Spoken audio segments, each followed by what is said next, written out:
Good day, I'm Stephen McHugh and this is your JIS News for Friday, December 8. Cabinet has approved a sum of $200 million as compensation for aggrieved persons who were affected by the West Kingston incursion in May 2010.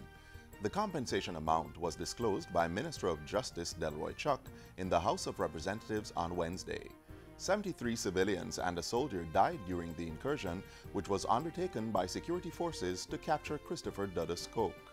Other residents were also injured and properties damaged.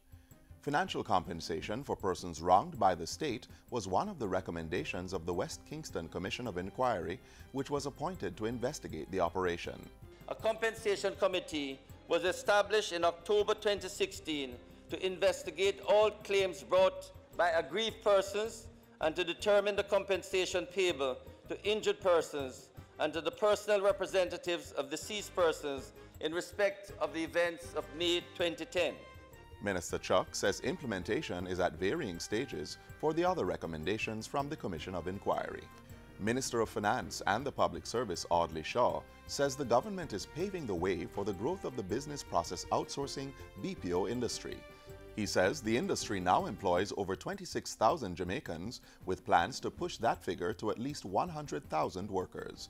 Speaking at Wednesday's opening of the two-day Outsource to the Caribbean conference in Montego Bay, Minister Shaw cited the passage of the Special Economic Zones Law, which has created an incentive regime for investors, including players in the BPO sector. Minister Shaw said steps would be taken to diversify skills in the local industry through comprehensive training of the labor force. We are ramping up the HEART program to train our people, and I want to say this. It's not just for your very basic data entry work. We want to prepare our young people that they can take on more value added in your industry. So we want to diversify the local industry, move up the value chain by going into areas like shared services, legal process outsourcing, computer-aided design, and medical process outsourcing. The Ministry of Health has made a significant step towards achieving the goal of universal access and health coverage for Jamaicans, as a contract was signed on Wednesday with Sanigest International to develop a policy proposal for a national health insurance plan. The contract was signed, valued some $722,000 US to Sanigest International, and will be for about 6 months. The company has a extended reputation of doing this sort of exercise, and from that standpoint, I am comfortable that they appreciate the challenges of countries like Jamaica and what needs to be done. The policy will provide information such as feasibility of the plan, sustainability, methods of financing and benefits packages, and mechanisms to secure adequate coverage for the most vulnerable in society. We have to consider the collection of revenues, sources of funding, whether it's general taxation, contributory regimes, where the provider, those who access contribute, long before they get to the point of requiring it.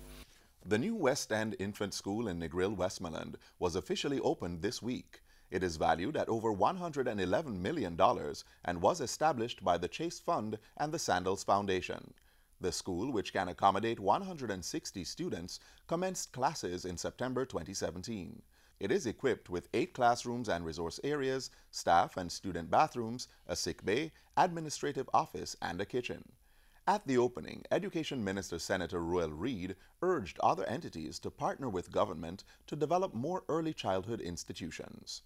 Go and build out, go and improve the physical infrastructure of the institution, and we will continue and fund the operational costs of the school, including paying the staff and all the other operational expenses. And finally, 79 young people have received the Prime Minister's Youth Award for Excellence this year. The awards were presented during a ceremony Wednesday night on the lawns of the Office of the Prime Minister. The recipients were recognized for outstanding achievements in categories of academics, agriculture, arts and culture, entrepreneurship, environmental protection, innovation in science and technology, international achievement, journalism, leadership, sports, and youth development. There was also a special Jamaica 55 award. When I look in the audience at the youth talent in Jamaica, it is clear that our future is very bright. Our progress, our prosperity, our destiny is unstoppable. So I say to all the young people, continue to work hard, continue to put out that effort. Keep on doing it for the love, not for the like. Government re-implemented the award after a 3-year hiatus in order to celebrate the achievements of the country's youth. And that's it for JIS News Today. I'm Stephen McHugh. Thanks for watching.